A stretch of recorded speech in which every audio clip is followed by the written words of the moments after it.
Cat on a Hot Tin Roof is the work of my next guests on the Tea Time sofa. BAFTA-nominated actress Sienna Kelly and Oliver Johnstone, who play Maggie and Brick Pollit and are currently touring the country. The production is a collaboration between the Curve Leicester, the Liverpool Everyman and Playhouse, and the English Touring Theatre.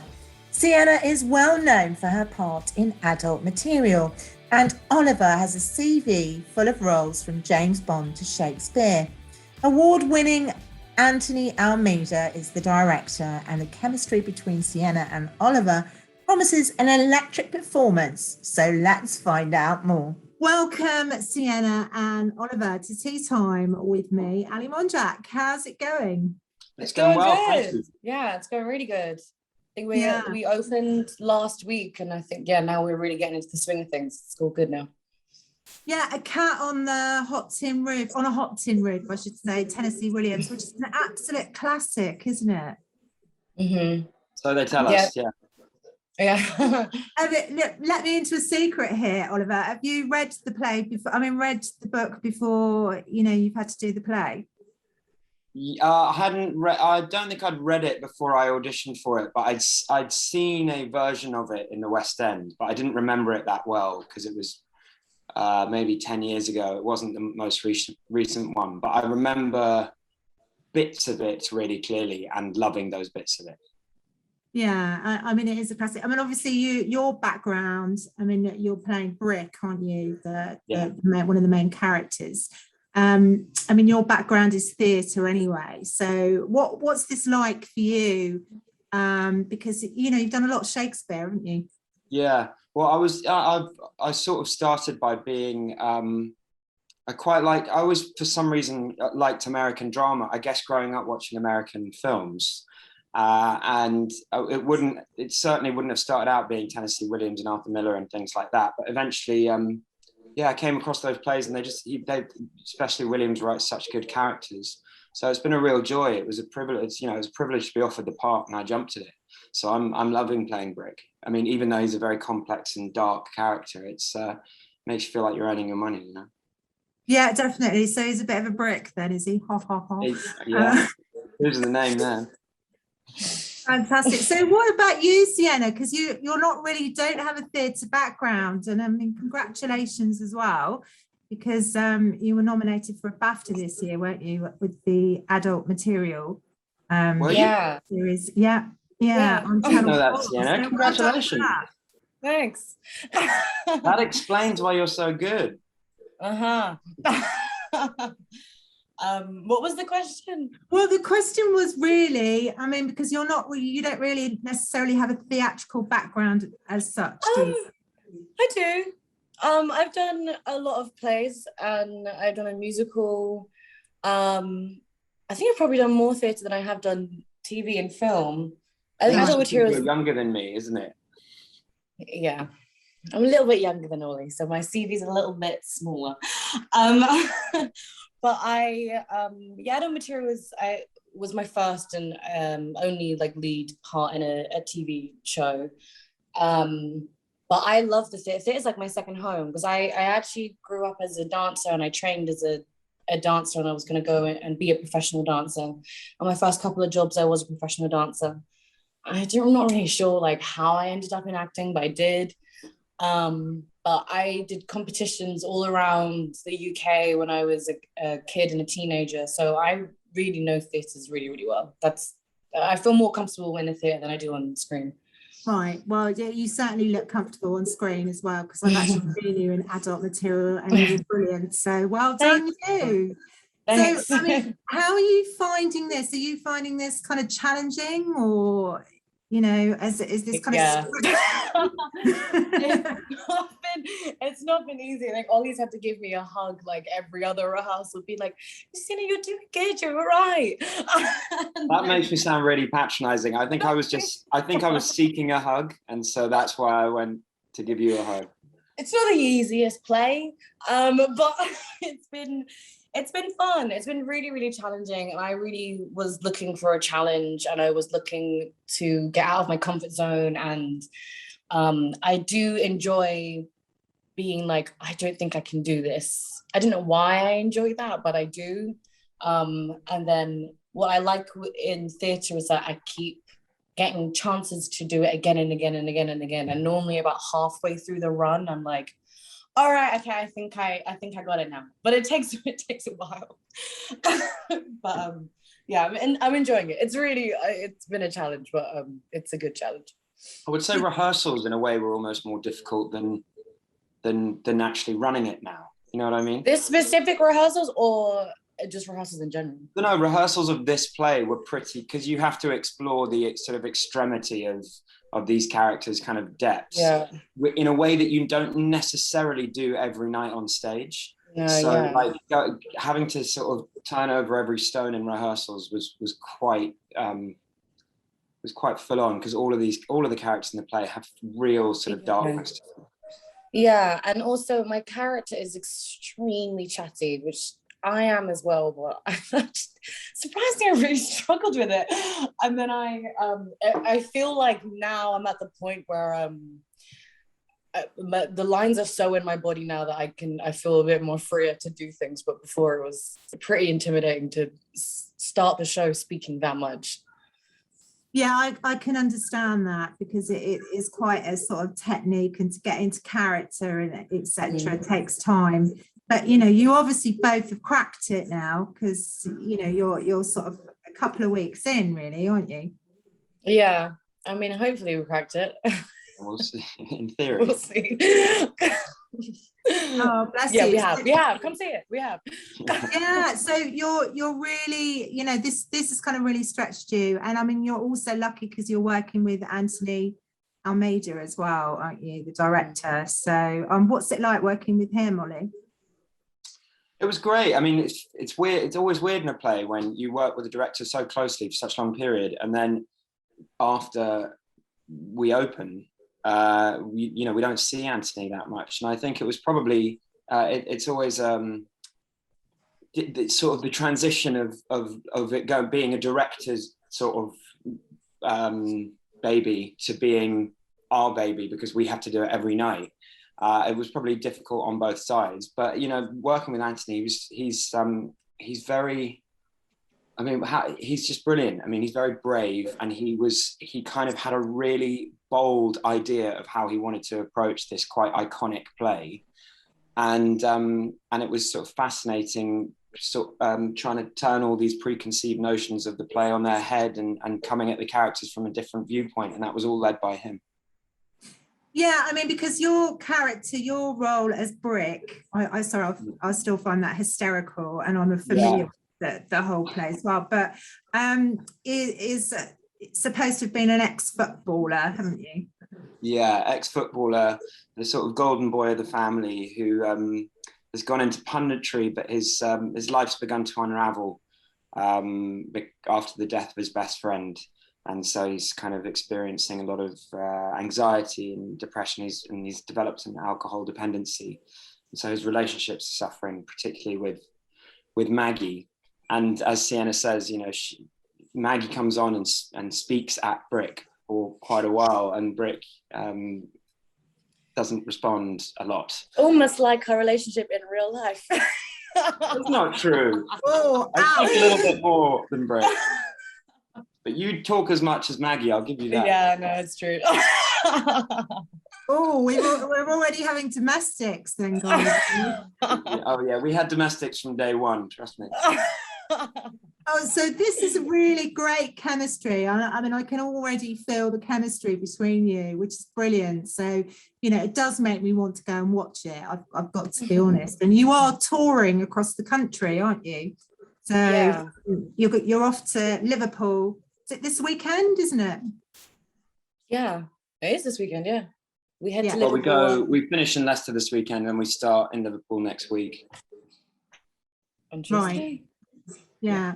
It's something like the 22nd, isn't it, that you actually start in Liverpool? So I think so, yeah. And then we are there for 2 weeks, and then we tour to Canterbury, Ipswich, Southampton, and Marlow. And Marlow. Oh, Mold? Wait, that was No, we go to Clwyd in Mold, Yeah. But we Oh yes, do, you included Wales. Sorry, but yeah, no, there's also Marlow. Sorry. Yeah. So Yes. yeah. Yeah, no, well, that sounds really good. So, so what's it been like, you know, playing to an audience for you? What do you mean? Well, you know, obviously we've had COVID and theatre hasn't long been Oh, back. right. Yeah, so playing to a live audience again, because a lot of theatre right now is hybrid, isn't it? It's digital as well. Yeah. In your case, you're actually getting to do the whole thing as you would normally. So, you know, up until now, you've not really played to a live audience for a long time. So what's that like now for you? It's really nice. I actually really enjoyed Tech Week because I hadn't done that in a really long time, which is the few days before you open a show, you have to just go in the theatre and it's like 13-hour days and you just go through the show technically. It's normally really boring and long and tiring, but it was nice to be in a theatre for that long. But I think the first night that we opened, our castmate Sam, who plays Gooper in the show, he has to do a speech every night, and he started to well up and cry a little bit during his speech because he was so overwhelmed. Really not going to thank you for saying that. There was I did an interview earlier, and I also mentioned that that there was an audience there. It's really nice. I really love it, especially when there are school kids in on like school trips. I really like that. We all felt, I think after the first night, we all got backstage and we went for a drink afterwards, and we were all quite elated because I don't know if I certainly hadn't really kind of thought about the fact that we were going to be back in front of an audience after such a long time. But then when it happened, it was, and you kind of felt the audience lean in at moments, and you could hear the responses because it was the first time we were doing it in front of anyone other than the director and some of the in-house team. And it was genuinely thrilling. It was so great to be reminded that audiences, you know, they come to theatre to be told a story. And, you know, that those moments where you could feel like they were responding or they were laughing. It was unexpectedly really, I guess it was quite moving, which is why Sam cried. Yeah, no, I can understand that because, you know, it is kind of overwhelming and exciting at the same time, isn't it? I mean, especially after the last year to 18 months. Definitely. To have that live audience. To overstate the sort of importance of that sort of shared communal experience, you know, watching live things, there's nothing like it. Yeah, definitely. I agree with you. So, I mean, I love live theatre. It's amazing. It really is. So when you get to Marlow, you might expect to meet me there. So, great, good. Oh, cool. Come and say hello. I will come and say hello. Definitely. So the rest of the cast, do you feel like you've really built up a chemistry between you? Do you feel like there is sort of a Pollit family now? Well, we're not like the Pollit family. We don't want to be like the Pollit family. We're not like the Pollit family, but we were required in the most COVID safe way possible to basically be like rolling around on top of each other on day 2 of rehearsals. So we had to get to know each other pretty well, pretty quickly. And so, now there's a bond. Yeah, I do. It's a really nice company. And we all do get along really, really well. Everyone's very funny. Yeah. Oh, brilliant. So, so that's really good. So, about your character though, Sienna, Maggie, have you kind of like developed her in your own way, or? I hadn't read Cat on the Hot Tin Roof or seen any productions of it, or I hadn't seen the film either before I did this play. So I was lucky that I could kind of go into this completely fresh. And I think, me and Anthony took parts of, I don't know, we made her a little bit more earthy and stuff. I don't like shave or anything like that, so Anthony didn't want Maggie to shave or anything. And I think normally she's kind of like in her underwear in the show, and we kind of didn't do that either. And I think we made her a bit more, maybe a little bit grounded a little bit more, but I don't know, because I haven't seen any other productions of it, so this is just assumptions. I just reacted to how I reacted to her and went with that. Yeah. So, and what about you, Oliver? Do you think you've kind of developed Brick in a way to have you found a little piece of you in him? Yes, unfortunately I have. I've said this before in an interview, but it's when you're doing a play like this, to try and forget the fact that it's really famous and really iconic and loads of people have done it, and to try and remember what your first responses were to it when you read it, and to basically make it your own, make it like it's it's a completely new piece. So yeah, and then in doing that, I have found parallels with Brick that I was quite shocked by. But that's part of the reason you do it. Well, they say there's the light and the dark in everybody, don't they? Exactly. So, I think, we're all capable of anything, really. But if you're pushed, then you can do anything. Definitely. That's the thing, isn't it? So, I mean, what next for you guys? Are you hoping to do more theatre like this, Sienna? Yeah, I'm actually going into another play after this. I start rehearsals pretty much the day after we finish. I don't think it's been announced yet, so I don't know if I can say it. Does it matter? I'm doing a play after this as well. Yeah. Fantastic. So, more theatre for you, which will be really good, because as you said, this part has really stretched you. So it'll be good to get your teeth back into the stuff. So any more TV shows coming up for you? Me? Yeah. No, not at the moment. No, I've been doing a lot of theatre this year, and no, nothing. I think something did just come out on Netflix a few months ago, but other than that, no, just doing a lot of theatre. Oh, well, good for you. That's brilliant as well. So as I said, you've done really well this year anyway, haven't you? So Oliver, what about you? Have you got more theatre lined up? I haven't, no. I have, if I can, I have an idea that I want to go on holiday. Oh, you froze. Of Endeavour, which is just the new series 8 of Endeavour is just coming out on ITV. So I think I might still be in some of that. But other than that, nothing on the cards yet. Well, I'm sure. I mean, you're not finishing this until October, are you? So I mean, this is really sort of, and you probably will deserve a break after this, guys, because it's quite a lot of work, isn't it? I mean, a lot of people think in the audience, it's what it is, but you guys actually work really hard to produce a fantastic performance, don't you? We try, yeah.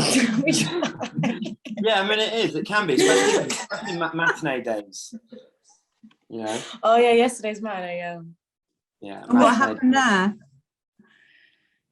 Just tired.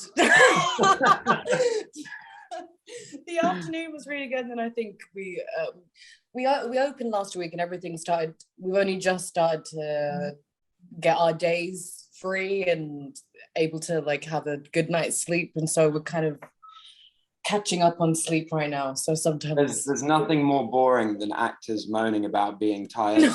But we are two actors moaning about being tired. So it is a serious job. Yeah, it's a serious job. You've got to entertain all these people. So yeah, it's a tough life. Well, it is a tough life, and it's so much more needed, believe me. Yeah. Now than ever before, because people have literally been deprived of watching live theatre, and I think it's amazing that it's managed to come back. And hopefully the confidence to go to the theatre will just keep increasing, and we'll see more and more people flocking to the theatre, which would be great. Yeah, definitely. All right, well, look, it's been amazing to meet you both, and well done, and I look forward to seeing it when it comes to Marlow. Definitely, as they say, keep on breaking those legs. Thank you. Oh, we will. Thank you. Bye. Nice to meet you. Cheers. Bye-bye. Bye. Look forward to chatting with my next guest on the Tea Time Sofa, this time next Saturday. In the meantime, if you would love to get in touch about having a chat with me, you can reach me on teatime@forthenow.co.uk, or you can find me on Facebook, Twitter and Instagram on Tea Time with AM. Bye for now.